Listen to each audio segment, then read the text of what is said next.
Face mask वापरायला हवेत का? ते खरंच इफेक्टिव्ह आहेत का? हा आजचा प्रश्न. तर त्याचं उत्तर बघूया. आजकाल बाजारामध्ये अनेक प्रकारचे फेस मास्क अवेलेबल आहेत, जसे की चारकोल बेस्ड, हायलोरोनिक ॲसिड कंटेंट असलेला अशा बहुविध प्रकारचे फेस मास्क अवेलेबल आहेत. त्यापैकी तुम्ही कोणता निवडायला हवा हे फार अवघड असतं ठरवणं. तर आज आपण त्याबद्दल थोडक्यात माहिती बघूया की फेस मास्क निवडायचा तर तो तुमच्या स्किनच्या टाईपनुसार आणि तुम्हाला हव्या असलेल्या अपेक्षेनुसार. म्हणजेच तुमची स्किन जर ड्राय असेल तर तुम्हाला क्रीमी बेस्डमध्ये फेस मास्क वापरायचा आहे. तुमची स्किन जर ऑइली असेल तर तुम्हाला क्ले बेस्ड फेस मास्क वापरायचा आहे.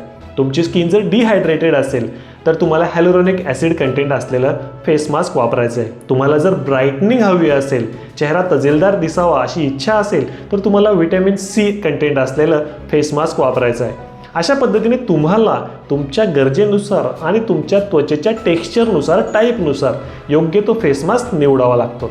योग्य जर फेस मास्क वापरला तर त्याचे नक्कीच फायदे तुम्हाला दिसून येतील.